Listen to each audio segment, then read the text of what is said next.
Hi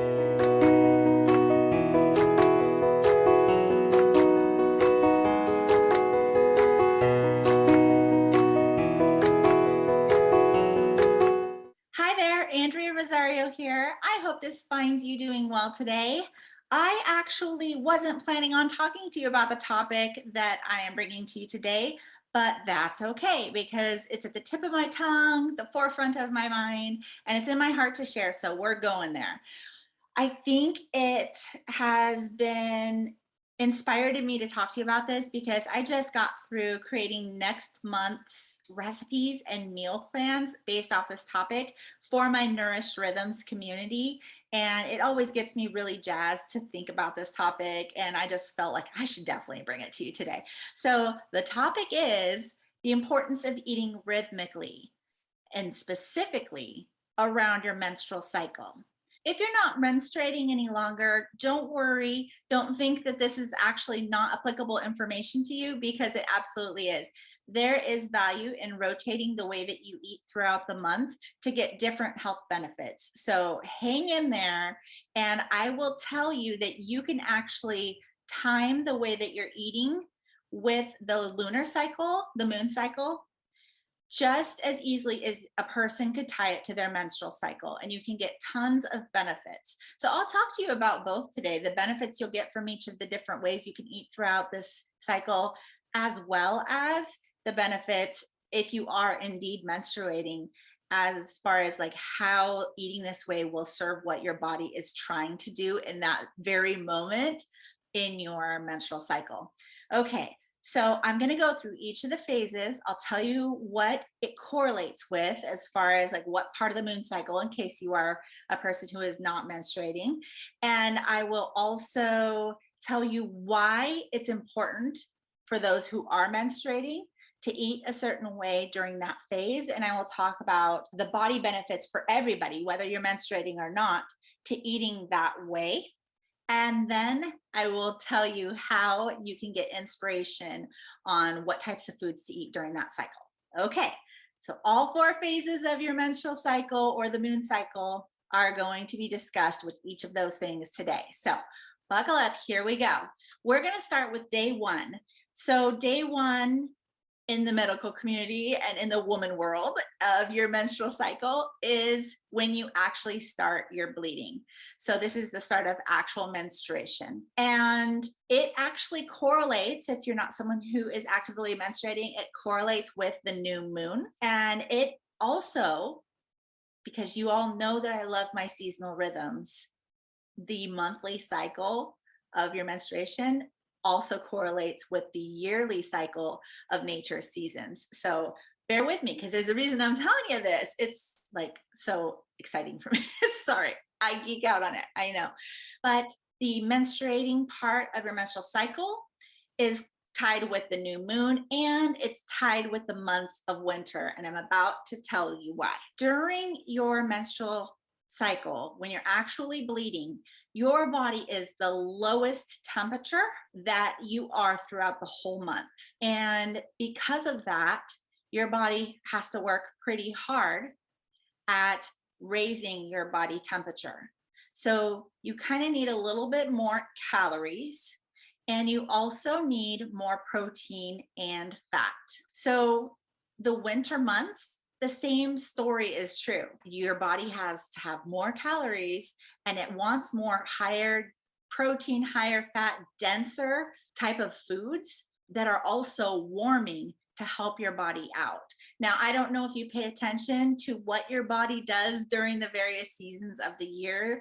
If you notice, you probably naturally do this. You crave your casseroles and your soups and more heartier foods, right? So this is actually how you want to eat during your menstruation. And if you look at how you actually feel during your menstruation, you kind of want to, I don't know, sink into a little cave, right? You kind of want to go hibernate just like you do in winter. And it's a much more private time. It's a time where you shouldn't be like pushing yourself really hard. It's a time for healing and as far as your body is concerned, you really need the protein and the fats. The fats help heal your brain, especially, and help your cells throughout your whole body be very, very healthy. And the protein helps you build new cells. So it helps you build healthy tissues. High protein, high fat is very, very healing. And that's actually a diet that I put a lot of people on if they are in a health crisis or in need of healing something with their health. It's really important to have that high protein, high fat. And it's really important to rest and not push yourself, push yourself, push yourself. So sometimes we've got to go into the winter of our souls to take a step back and chill out a little bit in order to heal. So this menstrual time, think winter, think protein, fat, healing, quiet. Okay. So you can get inspiration from a diet like paleo or keto, where it's really high protein and really high fat. My only issue with those diets is most people are like, more bacon, more avocado, more lard, more bacon. And I don't think that that's the healthiest thing in the whole wide world to do. So don't forget about your vegetables. It's an easy thing to forget if you're following paleo or keto diets. It's important to eat vegetables during your menstrual cycle. They may just not be in quite as heavy of a concentration as the protein and fat. This maybe would be the lowest part of your vegetable intake for the month. So the next phase is your follicular phase. This is the phase between when you're bleeding and when you're ovulating. It is the waxing moon phase. If you are not menstruating, you could be looking at during the waxing moon, when the moon is regaining its light from the dark new moon to building more light going towards the full moon. And so the follicular phase, you're building up to ovulation where you release your egg, right? And you basically want to be excited, and there's potential for new things. That's kind of how spring feels also, isn't it? So your follicular phase correlates with the waxing moon, and it correlates with the season of spring. And what do you want to do during the spring? All of a sudden, you don't want to be eating so much heavy, dense foods. Coincidentally, it's when a lot of this fresh, delicious fruit and vegetables tend to start popping up at your local farmer's market. They're more in season, so they're much tastier. Your desire just sort of lightens up. Your desire for food becomes less heavy and fatty and more light, airy, maybe more raw type stuff. You just don't have much of a dense appetite. And that is true of your follicular phase as well. So that follicular phase is kind of your lowest calorie phase of the entire month. And it's important for your body to have these lower caloric phases because, number one, it helps you to shrink your stomach a little bit so that you don't just keep building your meal size and all of a sudden you're eating like 2 servings of dinner and you didn't even realize that your serving sizes have gotten that big, so your waistline starts getting bigger. We've all been there. So it's a great little reset to shrink your stomach back down because your calorie needs are less. And in addition, if it's appropriate for you, and it's not appropriate for everybody, this would be a good time to get inspiration for like an intermittent fasting diet or a fasting mimicking diet because you don't have such a big appetite. It's a great time to do those 2 things if they fit for where you're at in your healing. Who would intermittent fasting be good for or not good for? Intermittent fasting has tons of benefits. That's its own podcast, quite honestly. But it can help you with cell turnover. So turnover of unhealthy cells in your body. That includes when your immune system is dysfunctional, you can help turn over and reset your immune system. It can include when your brain cells are dysfunctional. It can help you heal up your brain dysfunctions in certain ways. It can help you with blood sugar management. If you're pre-diabetic or diabetic, you tend to be a little insulin resistant. This will help with that. I guess I should tell you what intermittent fasting is.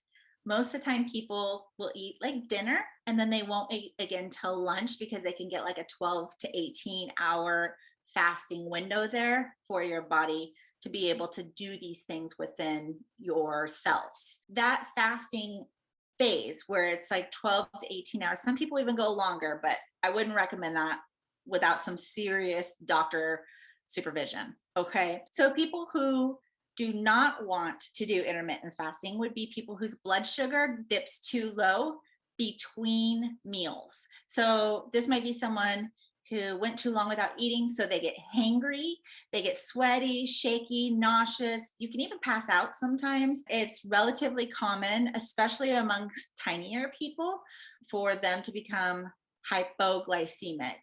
And so that person wouldn't necessarily want to do intermittent fasting. Another type of person who may not be right for intermittent fasting would maybe be someone who is struggling with their adrenal health or their thyroid health. So those are my top three where I'm like, let's be pretty careful with that with intermittent fasting. I'm not really sure that that would be the best choice at this point in time until some more healing has gone on. But then there is such thing as a fasting mimicking diet, which is a 5-day stint of low calorie, like quite low calorie. It's got specific calories, specific amount of fat, specific amount of protein, and specific amount of carbs for each of the 5 days.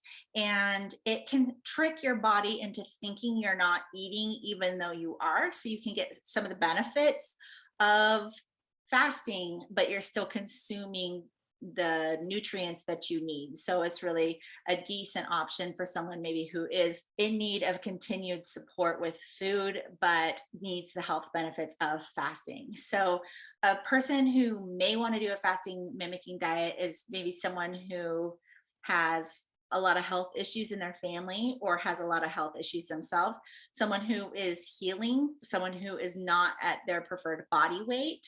These are all things that can be helped with a fasting mimicking diet. Some people do them once a year, some people once a quarter, some people once a month. I am currently doing mine once a month because I'm still healing from a really brutal mold infestation, my house, that made me pretty darn sick for about 3 years before I found it. And consequently, I put a lot of weight on. So to heal from the mold, to get my immune system calmed back down, and to get my weight back to my normal healthy level, I'm using fasting mimicking diet during my follicular phase as a tool to help me achieve those goals. So that is, something that you can use as inspiration and pick and choose what works for you, right? But this is the follicular phase that you can take advantage of lower calories. So on to ovulation phase. So can you guess what season ovulation would be tied with? You've got winter being your menstrual cycle, you've got spring being your follicular cycle. So ovulation, what comes after spring? Summer. So it also correlates with the full moon, just so you know, if you're tying your timing to the lunar cycle instead. But what I want to point out, your ovulation really does tie in with the summer, because this is the time in which your body heat runs the highest. And what your body really needs is cooling foods.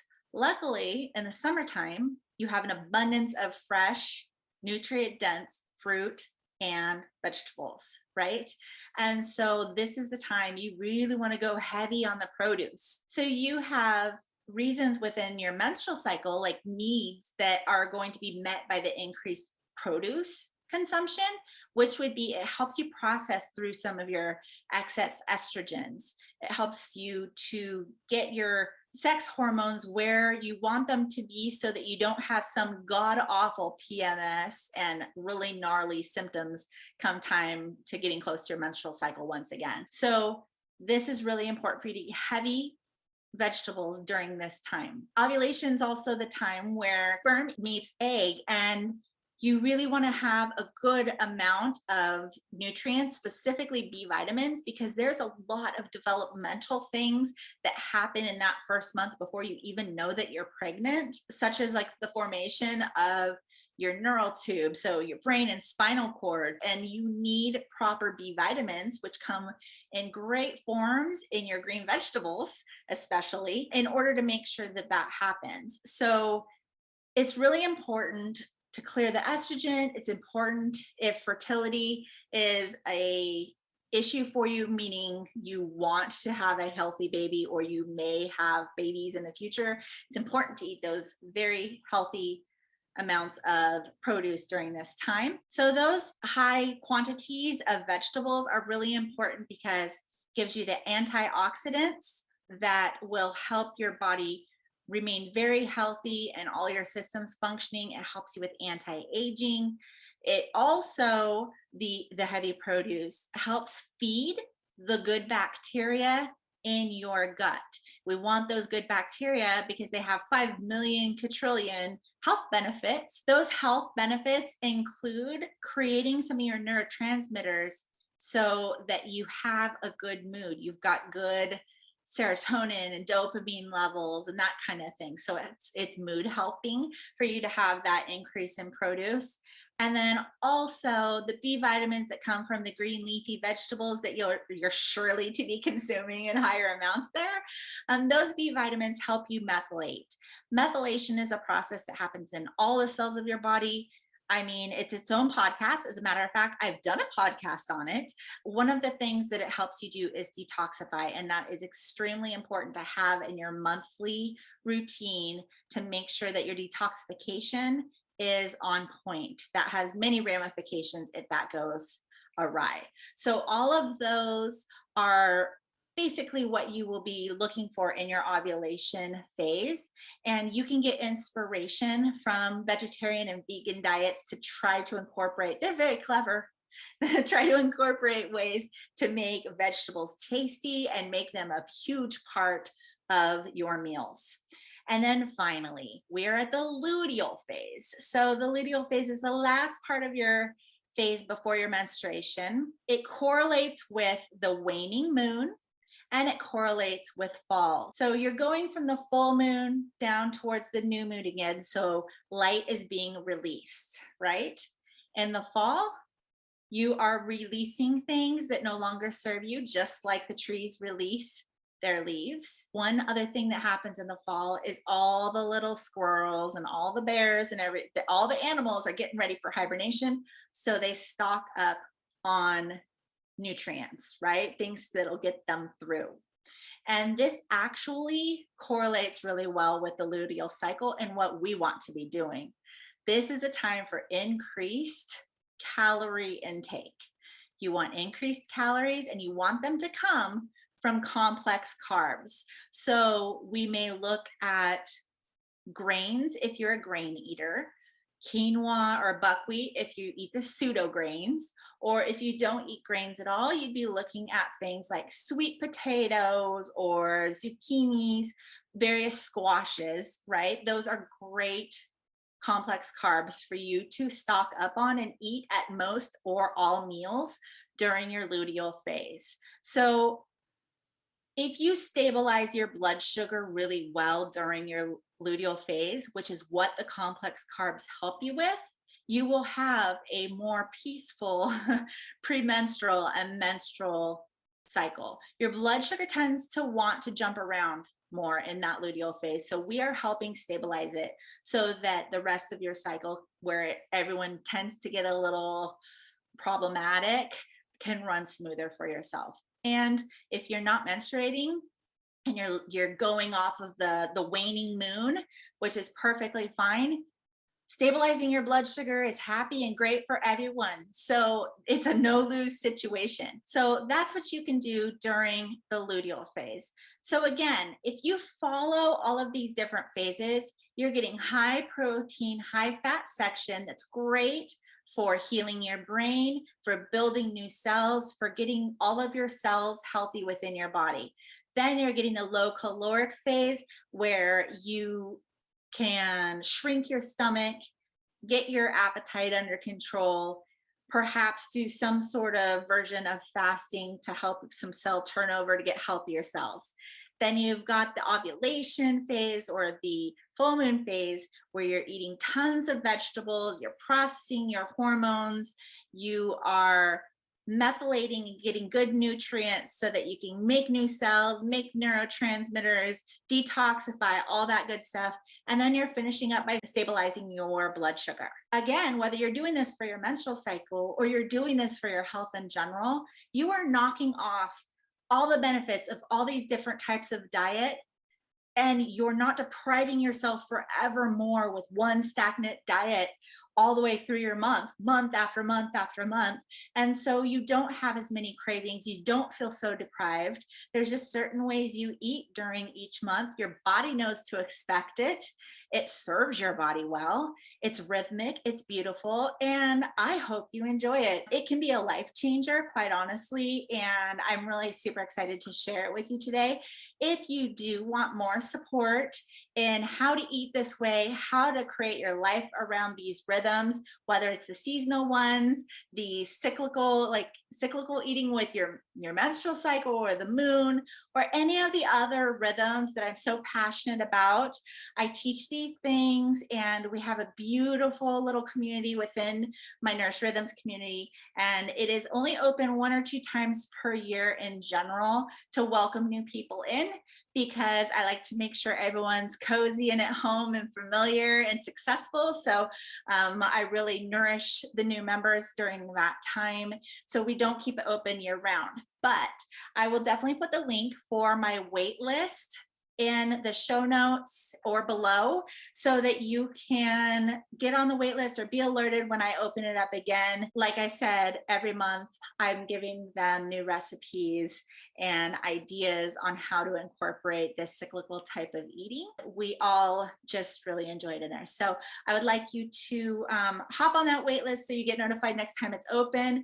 So a little birdie told me, because we are wrapping up the Nourish Rhythms 6-week live liver detox program that I run in the spring and the fall, I will be opening up for them to get additional support by joining Nourish Rhythms. And I may have a little 24, 48-hour sort of opening availability that I can welcome you in as well. So we do open it little teeny tiny bits throughout the year. As long as I know that I need to be there to support our newest members, then that is the name of the game. So you might want to go ahead and drop your name on the wait list so that you can be notified next time I welcome new community members in. And I hope to see you there. And I hope you found this episode to be enlightening. Start paying attention to your cycles and how you feel during the year and during the month. Listen to your body, nourish it in the way that it's asking. Okay, take good care, be well, and I will see you next time. Bye.